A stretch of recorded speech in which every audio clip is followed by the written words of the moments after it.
Hi guys, JT here, and today I'm bringing you some information on 10 games in Fanatical's Platinum Collection bundle of April 2023 to help you in picking your 7 games. If you'd like to know more about game bundles, feel free to like this video and subscribe to the channel. It really helps the channel out. Anyway, let's get into this. At number 1 we have Alwa's Legacy, a Metroidvania style game that features the magical girl Sorrowh, who has been sent to Alwa to save it from the clutches of the dubious Victis. With one significant difference: Sorrowh has no idea what she's doing or where she is, as in she's amnesiac. In Alwa's Legacy, Sorrowh's arsenal isn't the most exciting, consisting of a basic melee attack and 3 different spells. However, the game's minimalistic approach to gameplay makes it stand out. Sorrowh has most of what she needs at the beginning of the game, and there aren't any crazy attacks that let you wipe out hordes of enemies or upgrades that allow you to breeze through the game's hard parts. The game forces you to get better as you play through it. The game has 5 main dungeons, each with its own unique gimmick, making sure that none of them feel similar to one another. However, the dungeons do not execute perfectly because there's some weird scaling going on with its difficulty. Exploring Alwa's overworld isn't exactly something you would consider to be hard, but the dungeons are harder than the overworld. The beginning of the game makes sense, but the writers never reveal how Sorrowh lost her memory, why was she back in Alwa, and why everything was happening once again. However, the story is not the central focus, and the game's retroness in both gameplay and aesthetics, along with its modern ingenuity, make it a lot of fun. At number 2 we have Super Alloy Ranger, a beautiful 2D action-adventure platformer that pays homage to old-school Mega Man games on the NES. The game follows 2 protagonists, Kelly and Rainbows, who purchase an advanced and high-tech spacecraft called the Alloy Ranger to capture an intergalactic criminal named Lamos and cash in on the reward for his arrest. However, the ship gets trapped in the protective barrier of a planet known as Tanwada, and our heroes must team up with another pair of combat robots to escape. While the game's narrative is functional, it does the bare minimum for an experience of this nature. However, Super Alloy Ranger excels in platforming, fighting, and level design. The game offers 3 difficulty levels, and players can choose to play between 2 characters who have different toolkits and abilities. The game's controls feel smooth and responsive, and the levels feature different themes, enemies, and final bosses at the end. This game features beautiful pixel art with exemplary sprite work on the main characters, enemies, stages, and bosses. The game's artwork adds more flavor to the well-crafted level layouts, and every stage has its own unique background music.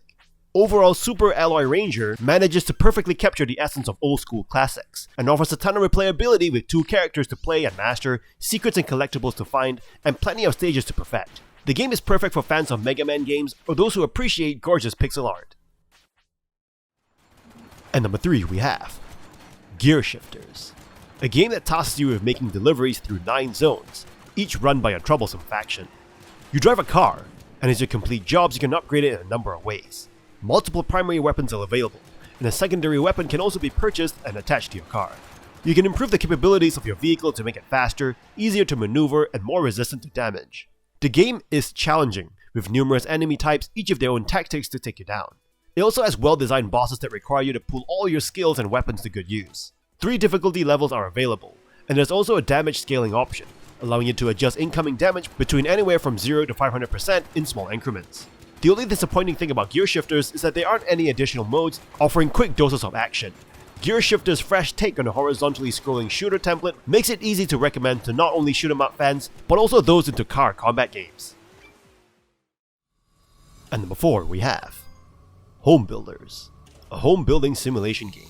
If you're not a DIY person, the idea of playing House Builder might fill you with fear. However, the mechanics of the game make it simple to play, even for someone like you. The game involves building a house from scratch in different environments around the world, starting from an igloo in the poles to a mud hut in Africa, and then a log cabin in the wilderness. Each level requires different materials and tools, and you play in the first person, with little hands shown in front of you.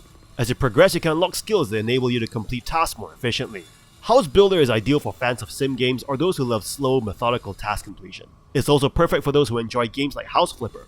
However, the game has some problems with its visuals, with stuttering in certain levels. The soundtrack can also get quite repetitive, but there are also satisfying pings that let you know when you've completed a task. Overall, House Builder is addictive and relaxing, and you might be surprised as to how much you enjoy building different homes around the world. The UI is easy to navigate, and the game gives you an appreciation for the work that goes into DIY. And number 5 we have Golf It. If you're a fan of mini golf, you should check out Golf It. This game has a lot to offer mini golf enthusiasts. It's a serious game that does not rely on cute gimmicks or over-the-top imagery. The graphics are beautifully cartoony and engaging, and every course looks unique, which keeps things interesting. When it comes to gameplay, there are good and bad aspects. The course design is well done, with a high difficulty curve that provides a satisfying challenge. There's also a course editor that makes it easy to create your own challenging mini-golf courses. However, the controls are not great, and there are physics issues that can cause some frustration. One of the best things about Golf It is its multiplayer mode. You can play with up to 12 players, which is perfect for parties or get-togethers. The game has a lobby system that allows you to create or join games, and you can even watch other players while they play. There are also custom game modes, such as hockey and basketball, that adds even more variety to the game. While Golf It is still in early access, it is a fun game in its current state. There are some missteps in the control schemes and physics that make it more frustrating than necessary, but the multiplayer mode and course editor make it worth your time. With a little more time in early access, this game could get even better. And number 6 we have Write and Down, a card game roguelike where the goal is to reach the end of a 50 level dungeon. The gameplay is simple with only 2 choices at every turn, go right or go down. Each choice has consequences, and the game is challenging because of its RNG nature, so every decision matters. There are 6 characters to choose from, each of its unique abilities that can be triggered passively or actively. Knowing your skill moveset is key to surviving battles and progressing through the game. Each level in the dungeon is made up of cards, falling into 3 categories: enemies, traps, and bonuses. Defeating enemies is crucial for gaining experience points to unlock new skills every 10 levels, but battles can cause significant damage. Trap inflicts status ailments and damage, so careful planning is necessary to avoid being blindsided. Bonuses provide extra health potions, shield bonuses, coins, and items, which can help your character build and grow. Although the game is punishing, with some runs feeling impossible, the one more go factor keeps players coming back. Completing tasks and finishing dungeons unlock new characters and more challenging dungeons with mutations. Despite the lack of explanation for some of the deeper mechanics, Write and Down is addictive and compelling due to its simple premise and challenging gameplay. And number 7 we have Black Book, a dark RPG adventure game. You play as Vasilisa, and you step into hell to become a witch to retrieve your fiancé from the dead. To do so, you must break all 7 seals on your mentor's black book, each accompanied by a riddle that sets up the Monster of the Week sort of structure that holds the game together. It's part adventure, card battler, and each section has a self-contained story. As you become more powerful, others become interested in the artifact you wield, and the wish behind its final seal. You start each day in the Isba with your grandfather, and you can talk to him, play some card games, and organize your chores. You can also get requests for help from locals, and have to battle demons along the way. Black Book is primarily a deck builder, and your cards are split into orders and keys. Tailoring your deck to bias these kinds of synergies make quick work of mobs, while big story encounters still require proper tactical thinking. The game also introduces battle puzzles, where you need to find the optimal way of winning the battle in a limited number of turns. Black Book is a fun and engaging game that provides a unique experience as a deck builder and an adventure game with a fascinating story. And number 8 we have Siege Survival, Gloria Victis, a game that mixes survival, strategy, and resource management. In this game, you face overwhelming odds in defending your kingdom against Cargild and other enemies. You can pick from different modes, such as Scavenger or Defender, and even customize parameters such as the intensity of battles and the size of your character's assets. The game can be pretty immersive due to its constant struggle, as there is no easy way to generate unlimited resources. You must invest your time in building up resources and focus on supporting your workers or the defense forces. If your character gets wounded, you must make medicine and bandages to dress their wounds. Your time within each village can be sped up, but not the stealth sections, and you cannot manually save your game. The game is not for the impatient, or those who think it's not fair. While a new playthrough won't necessarily be a better experience, you will become a strategic veteran, and it will help you understand what you should focus your energy on. Siege Survival Gloria Victis is a bleak game that may put off a lot of people, but it is an engaging and challenging game for those who have patience and spare time. And number 9 we have Boomerang Fu, a couch co-op competitive game that involves players taking control of different food items, trying to be the last snack standing after the boomerangs have shattered. The game is a perfect mix of simplicity, bright colors, and humorous food items, and inevitable murder. The characters, stage designs, and power-ups in the game are unique, and keep each battle fresh. The game is easy to play, and throwing the boomerangs is an incredibly satisfying mechanic.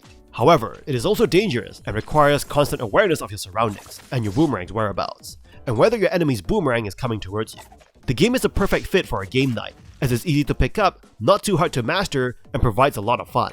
Boomerang Fu also allows you to have anywhere from 2 to 6 players participating, and you can add bots to fill out the ranks if you want. The game's sweet spot is 4 players, and the rounds can last anywhere from 5 to 30 seconds, with the average being around 10 seconds. Boomerang Fu has a number of modes ranging from free-for-all to teams to golden boomerang. However, the game has no online mode, meaning players must have friends or family to play with. The lack of online play is the only downside to an otherwise fun game.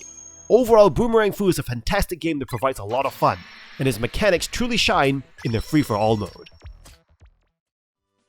And number 10 we have Mago, a retro 2D platformer. In the game, you play as a sorcerer in a pixelated world, and your basic abilities consist of moving, jumping, and casting a small distance projectile. The game does a good job of capturing the old school feel of classic 2D platformers like Mario, offering a variety of gameplay mechanics in addition to the basic 2D platforming.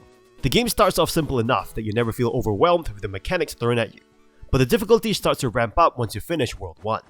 The game also features different gameplay sections, including mandatory levels you must complete to progress, sections where you play as a bird and race through the levels, and bonus challenges you can play in exchange for in-game blue orbs. The graphics are pixelated and the art style is beautiful. The sound effects and music are fitting to the overall theme of the game, but the music that plays during the levels may get boring after a while.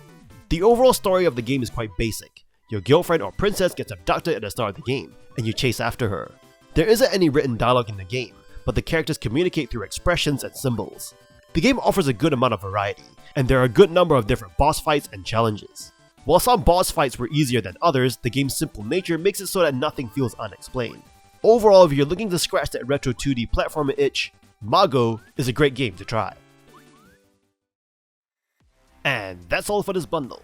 This month's Platinum Collection is pretty good, although some games were already available in previous bundles before this, even on currently active ones. There's quite a few 2D platformers, but a good mix overall.